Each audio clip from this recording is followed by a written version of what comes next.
Here's to more adventures.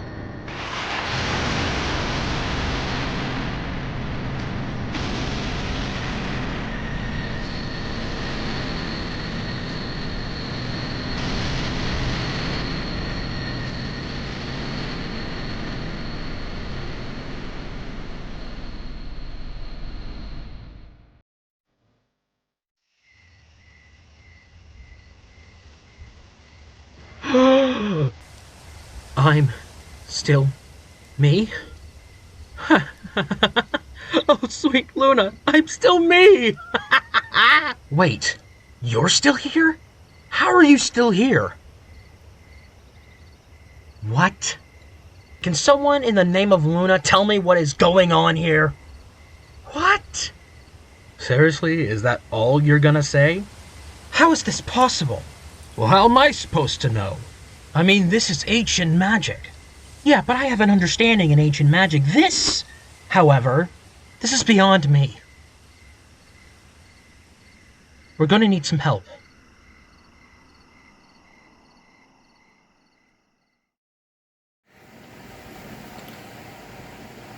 Okay, how did that happen? There we go.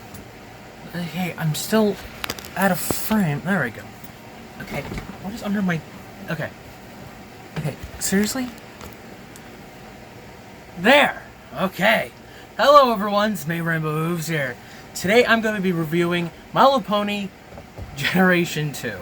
It's been a long time coming. I've been wanting to do this for years, but I haven't gotten the chance because stuff keeps getting in my way. Whew, let's do. Alright. Got my notes of 3 episodes. 3 episodes I watched. So let's do. First I want to talk about how it's made. I want to go into more insight. Because, I don't know, I feel like that's what I should be doing. My Little Pony Tales is an American animated television series produced by Sunbow Productions and Gray's Entertainment, with animation being produced by AKOM.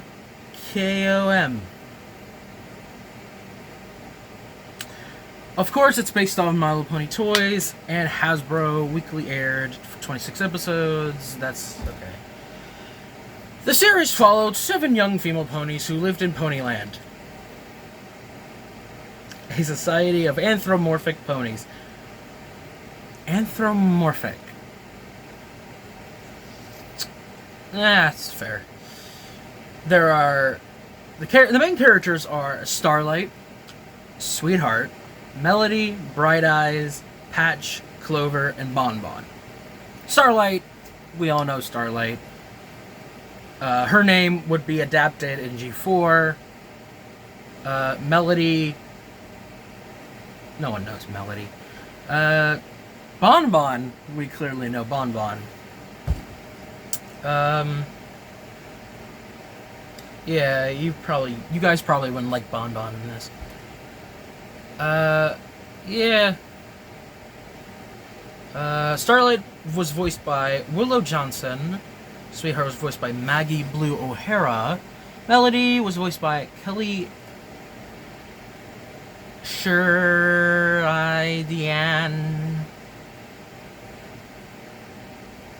Yes. Bright Eyes was voiced by Laura Harris. Patch was voiced by Venice Terzero. I probably pronounced that wrong. Clover is voiced by Lana.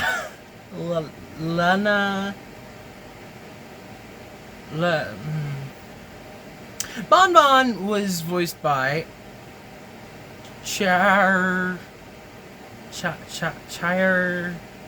Zanni. Right. I think that's good enough.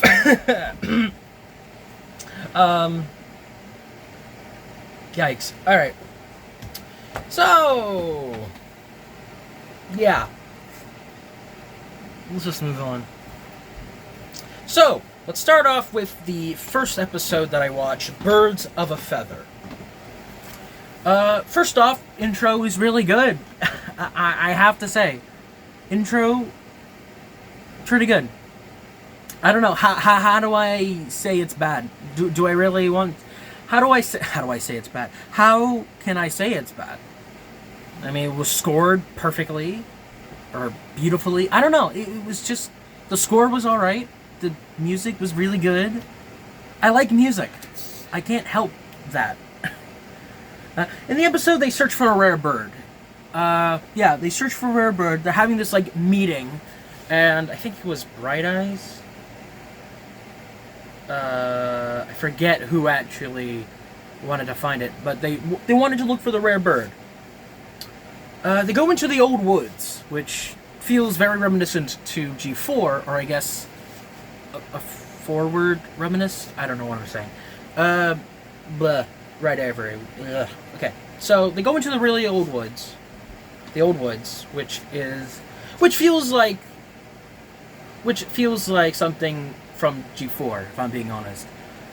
The main six want to find a rare bird, and they want to go to the Everfree Forest to find it. That just sounds like, if I say it like that, that sounds like something that G4 would do.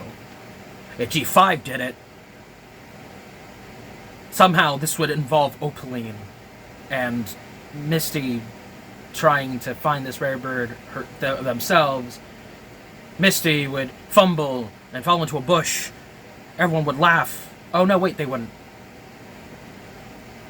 I'm going off track. But, yeah. They get stopped by bees! Not the bees. They get stopped by bees. After a bit, they run into a couple problems, such as food. They don't have food, because Bon Bon ate them all. Yeah, so there's a trope that I've noticed. Bon Bon really loves food. Yeah! Bon Bon really likes food. Very much so. I felt personally attacked. Nah, I'm kidding, but seriously though, that hit too close to home. Then again, I look amazing, so ain't no bother to me. Let's see, number 6. After not, oh yeah, they try to fish, but apparently the fish are sentient too, so they couldn't eat the fish. It was just too adorable, which raises the question of this world. Like, I don't know if I want to think about it. It's like, does that mean ponies eat sentient fish more so often than not?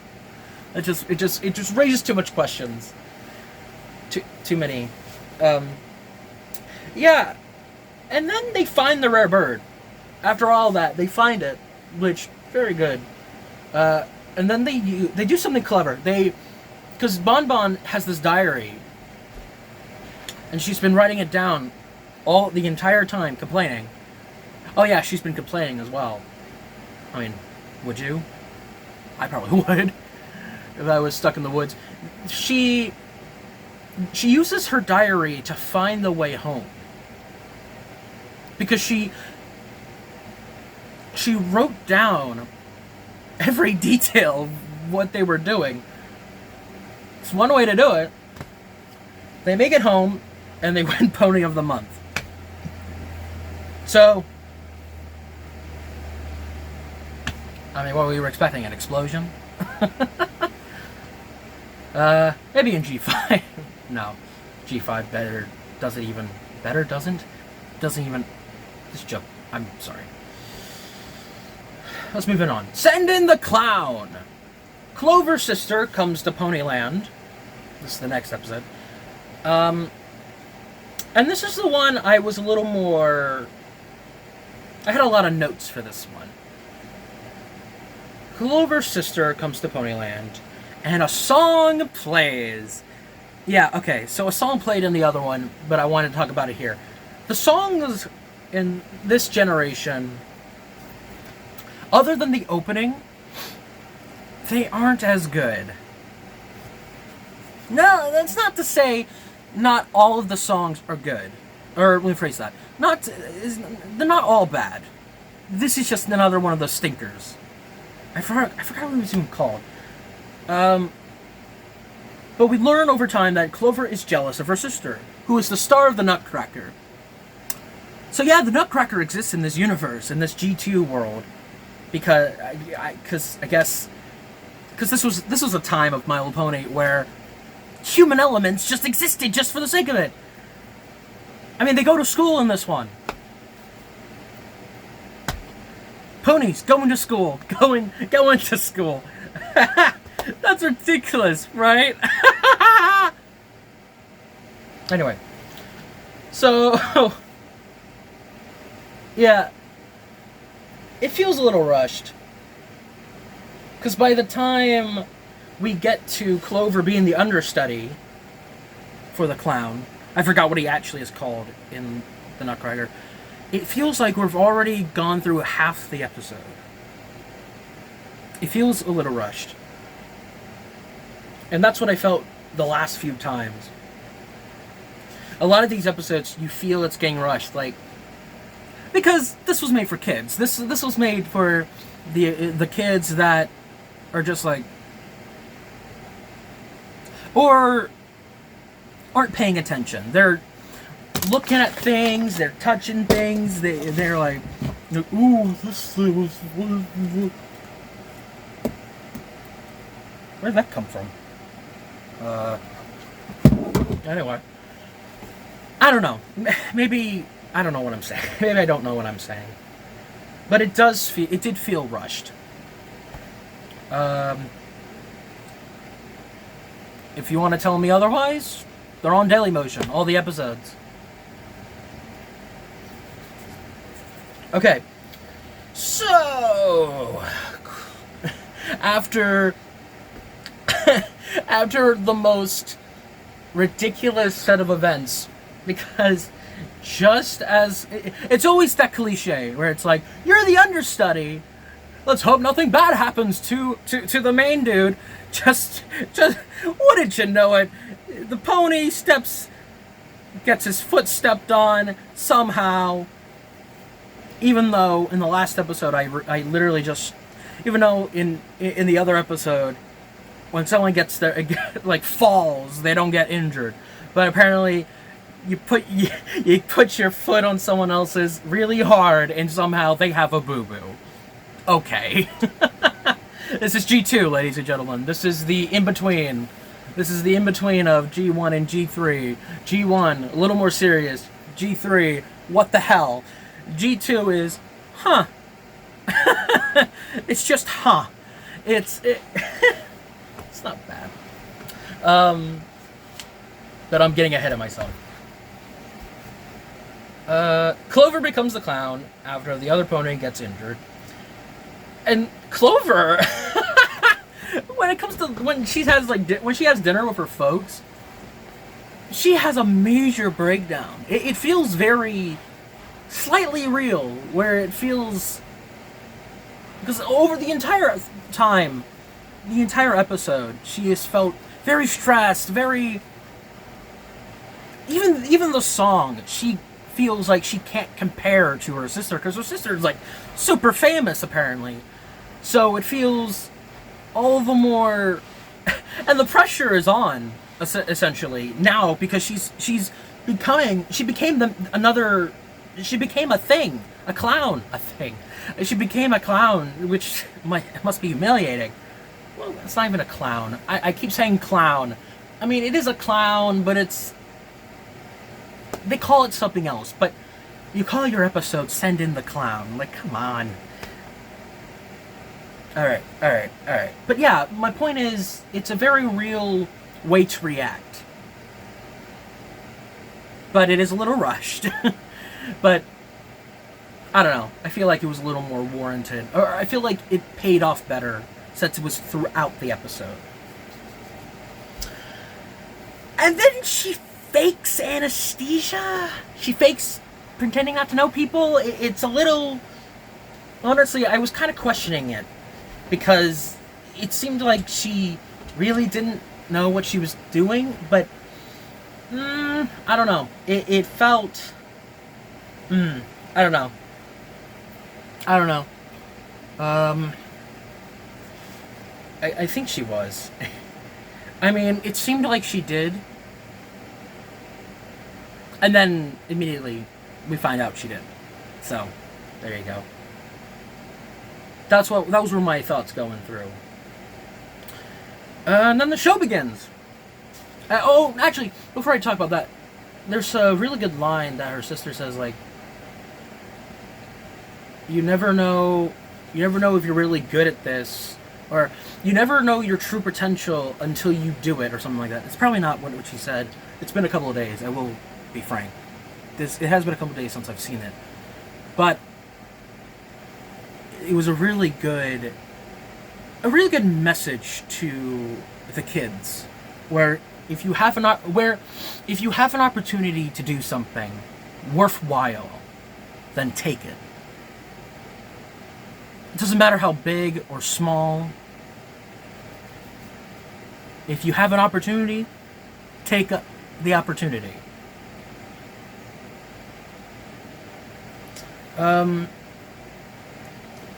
But yeah, the show begins. Why is my nose so freaking itchy, man? Ah! Ah! It's so itchy, it hurts, man. Ah! Why? Why? Ah! Okay. I'm good. Alright. So, the show begins, and Clover overcomes her fears and doubts and becomes the clown. Or whatever it is in the Nutcracker, and that's pretty much it. Because it doesn't really... There's no conclusion after that, which... Okay. Yeah, they sort of just... These episodes sort of just end.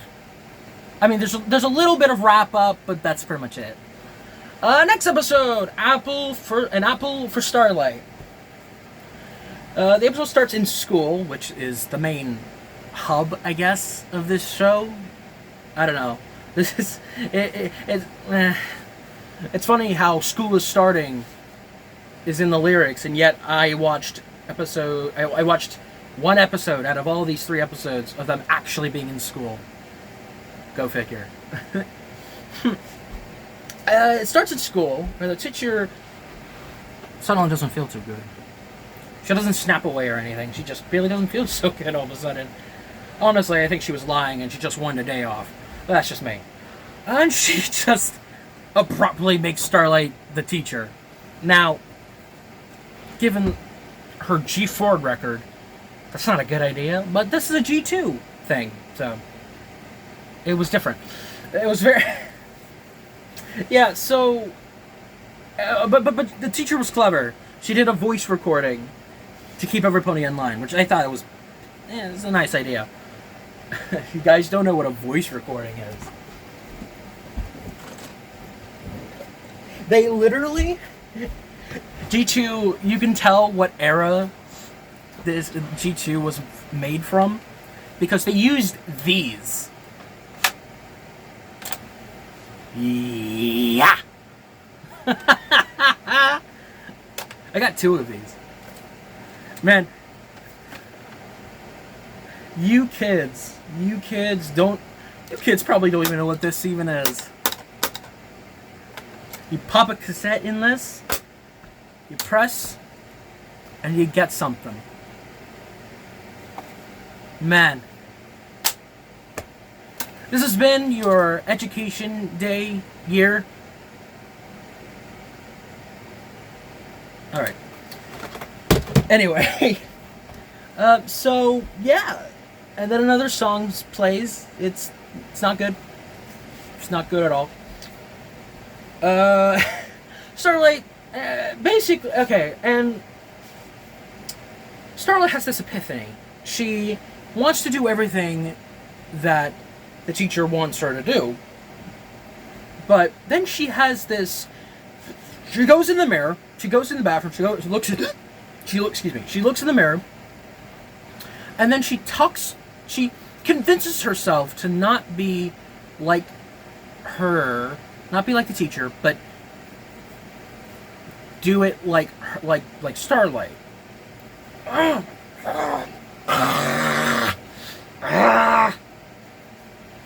Okay. And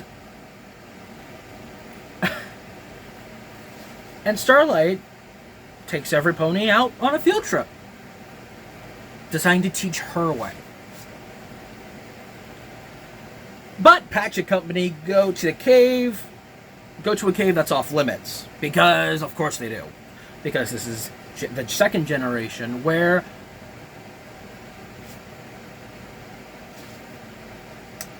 stuff happens. But yeah, they explore a cave, they fall down in that cave, and they're perfectly fine. Like I said, last episode, someone hits their hooves, and they're injured. Everyone falls down a cave, and somehow they're fine. Oh my gosh! Can I get that special power? My nose itches so badly.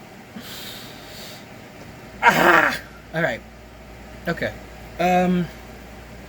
They find an old settlement stuff, which I thought was pretty cool. My nose is really red. Or maybe not. I don't know. Is it? Nah, it looks fine. Alright. And the way they get out of the cave is this: they go full circle, because in the beginning of the episode, they're talking about a pulley system. So they use a pulley system. Very clever. See, I'm taking all of this. I'm cutting G2 some slack, because at least with G2, the way they're doing stuff is they're teaching kids. They're teaching actual good lessons. And stuff goes full circle, like the pulley system. G5 doesn't do that. It goes, we gotta stop Opaline. And then it takes 5.5 chapters just to get it done. Oh, I'm sorry, 6. Because it was really necessary to see Spike again. Out of all the ponies, out of all the characters in G4 that we really needed to see Spike as a quadruped. Because that makes sense.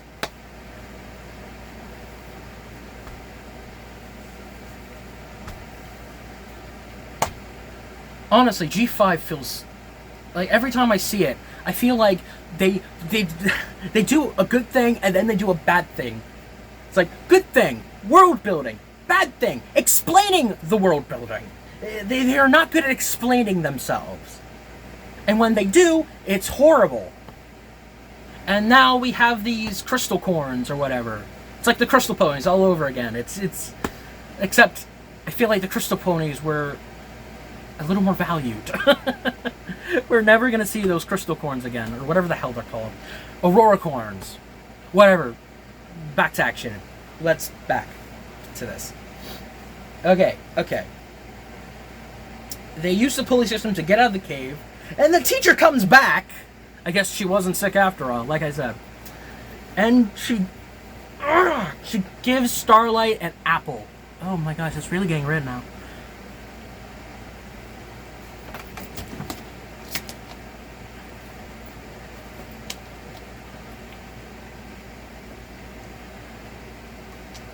I don't think that did anything. Not my nose is wet. Teacher comes back and gives a Starlight to Apple. What? Gives an apple to Starlight. Sorry. Water's in my nose. Starlight. The teacher gives an apple to Starlight, which I don't know if your episode should be named after what happens at the end of a thing. If it happens at the end of the episode, you shouldn't really name your title what comes at the end of an episode. Just saying. I really liked this episode. I liked all 3, honestly. I obviously had more to say with the other 2, but my conclusion, G2 is harmless fun. The songs are painful to listen to sometimes. Pacing's a little rushed at times. And the logic of certain things is questionable, but it's honestly forgiving. I really like G2. I like Generation 2 of My Little Pony. Yeah. Didn't expect that. Actually, you probably did. I tend to like things no one else likes. Except Madam Web. Yeah, I'm not reviewing Madam Web. Everyone said what I would have said. My nose is very itchy.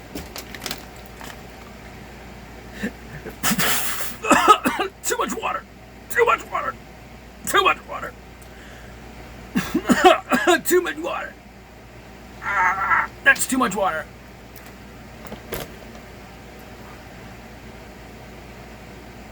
Okay. Yeah. That's about it for this episode of the Rainbow Hooves Show. Hope you enjoyed. These are purely unscripted, except for the storyline segments. So, anything can honestly happen. Ha! But howdy did it happen? But yeah. I haven't reviewed in a while. So I hope I can do more in the future. Yeah. I'm Rainbow Hooves. This has been the Rainbow Hooves Show. Be yourselves every day, and I'll see you later. Kind of dry now.